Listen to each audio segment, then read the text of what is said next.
बिस्मिल्लाहिर्रहमानिर्रहीम। बनी इसराइल का शुमार अल्लाह ताला की नाफरमान कौमों में होता है। दुनिया की ये वाहद कौम थी जिनके लिए अल्लाह ताला ने आसमां से खाने नाजल किए। इस कौम के नबी हजरत सुलेमान अलैहिस्सलाम ने पूरी दुनिया पर हुक्मरानी की।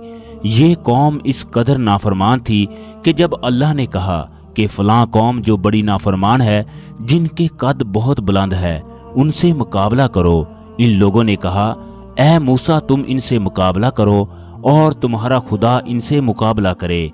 हम में इतनी ताकत नहीं है कि हम इनसे लड़ सकें। फिर उनकी हलाकत के बाद बनी इसराइल इसके पंजे से आज़ाद होकर सब ईमान लाए और हजरत मूसा अलैहिस्सलाम को अल्लाह तबारक व तआला का हुक्म हुआ कि वो 40 रातों का कोहे तूर पर एहतिकाफ करे।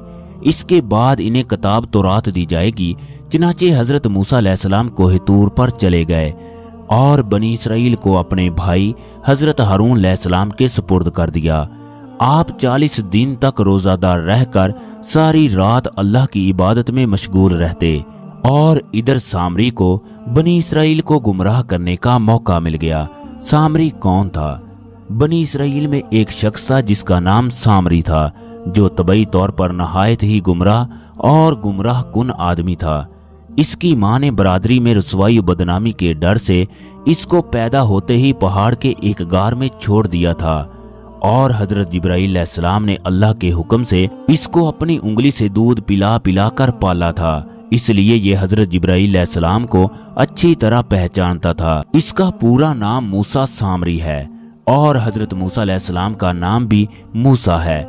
मूसा सामरी को हजरत जिब्राइल अलैहिस्सलाम ने पाला था और हजरत मूसा अलैहिस्सलाम की परवरिश फिर उनके घर हुई थी। मगर खुदा की शान के फिर उनके घर परवरिश पाने वाला मूसा अलैहिस्सलाम तो खुदा का रसूल हुआ और हजरत जिब्राइल अलैहिस्सलाम का पाला हुआ मूसा सामरी काफिर हुआ और बनी इसराइल को गुमराह करके इसने बछड़े की पूजा करवाई। इसके बारे में किसी आरफ ने क्या खूब कहा है, यानी जब कोई आदमी अज़ल ही से नेक बख्त नहीं होता तो वो भी नामुराद होता है और उसकी परवरिश करने वाले की कोशिश भी नाकाम और नामुराद होती है। देख लो मूसा सामरी जो हजरत जिब्राइल अलैहिस्सलाम का पाला हुआ था वो काफिर हुआ और हजरत मूसा अलैहिस्सलाम जो फिर उनके घर में रहे वो खुदा के रसूल हुए।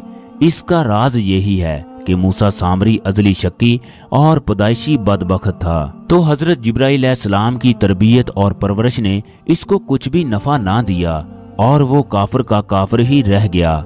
हजरत मूसा अलैहिस्सलाम जो के अजली सैयद और नेक बख्त थे, इसलिए फिर उन जैसे काफिर की परवरिश से भी इनको कोई नुकसान नहीं पहुंचा। जिन दिनों हजरत मूसा अलैहिस्सलाम कोहे तूर पर एतकाफ बैठे थे, सामरी ने आपकी गैर मौजूदगी को गनीमत जाना और ये फितना बर्पा कर दिया कि इसने बनी इसराइल के सोने चांदी के जेवरात को मांग कर पिघलाया और इससे एक बछड़ा बनाया और हजरत जिब्राइल अलैहिस्सलाम के घोड़े के कदमों की खाक जो इसके पास महफूज थी, इसने वो खाक बछड़े के मुंह में डाल दी तो वो बछड़ा बोलने लगा। फिर सामरी ने मजमा आम में ये तकरीर शुरू कर दी कि ए बनी इसराइल, हजरत मूसा अलैहिस्सलाम खुदा से बातें करने के लिए कोहे तूर पर तशरीफ ले गए, लेकिन खुदा तो खुद हम लोगों के पास आ गया और बछड़े की तरफ इशारा करके बोला, यही खुदा है। सामरी ने ऐसी गुमराह कुन तकरीर की कि बनी इसराइल को बछड़े के खुदा होने का यकीन आ गया और वो बछड़े को पूजने लगे और 12,000 आदमियों के सिवा सारी कौम ने चांदी सोने के बछड़े को बोलता देखकर उसको खुदा मान लिया। उसके आगे सजदा करने लगे और इस बछड़े को पूजने लगे। चनाचे अल्लाह तबारक व तआला का कुरान मजीद में इरशाद है, और मूसा के बाद इसकी कौम अपने जेवरों से एक बछड़ा बना बैठी। जान का धार था, वो गाय की तरह आवाज करता था। जब 40 दिनों के बाद हजरत मूसा अलैहिस्सलाम अल्लाह तबारक व तआला से हम कलाम होकर और तौरात शरीफ लेकर बस्ती में तशरीफ लाए और कौम को बछड़ा पूजते हुए देखा तो आप पर बेहद गजबो जलाल तारी हो गया।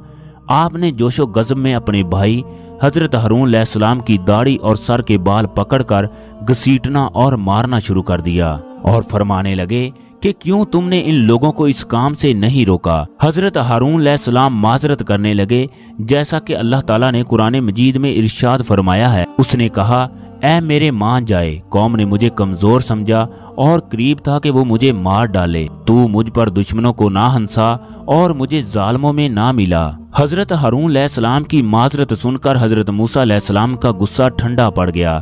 اس کے بعد آپ نے اپنے بھائی حضرت ہارون علیہ السلام کے لیے رحمت اور مغفرت کی دعا فرمائی۔ پھر آپ نے اس بچڑے کو توڑ پھوڑ کر اور جلا کر اس کو ریزہ ریزہ کر دیا اور ایک دریا میں بہا دیا۔ پھر اللہ تبارک و تعالیٰ کا یہ حکم نازل ہوا کہ جن لوگوں نے بچڑے کی پوجا نہیں کی وہ لوگ بچڑے کی پوجا کرنے والوں کو قتل کر دیں۔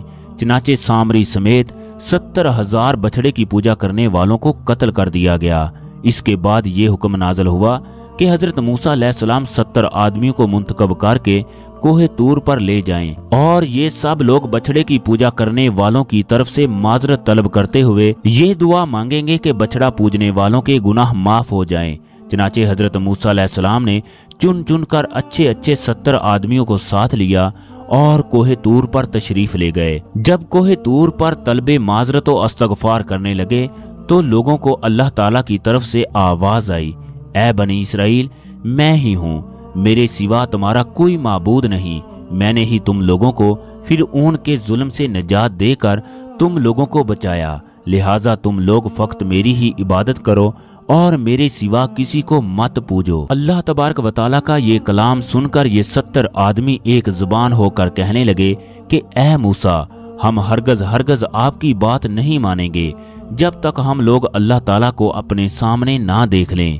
یہ 70 آدمی اپنی ضد پر بالکل اڑ گئے، ہم کو اپنے خدا کا دیدار کروائیے ورنہ ہم ہرگز نہیں مانیں گے کہ اللہ تعالیٰ نے یہ ارشاد فرمایا ہے۔ حضرت موسیٰ علیہ السلام نے ان لوگوں کو بہت سمجھایا مگر یہ شریر و سرکش لوگ اپنے مطالبے پر اڑ گئے، یہاں تک کہ اللہ تعالیٰ نے اپنے غضب و جلال کا اظہار اس طرح فرمایا کہ ایک فرشتہ آیا، اس نے ایسی خوفناک چیخ ماری کہ خوف و ہراس سے لوگوں کے دل پھٹ گئے اور یہ 70 آدمی مر گئے۔ پھر حضرت موسیٰ علیہ السلام نے اللہ تبارک و تعالیٰ سے کچھ گفتگو کی اور ان لوگوں کے زندہ ہو جانے کے لیے دعا مانگی تو اللہ تعالیٰ نے ان کو دوبارہ زندہ کر دیا۔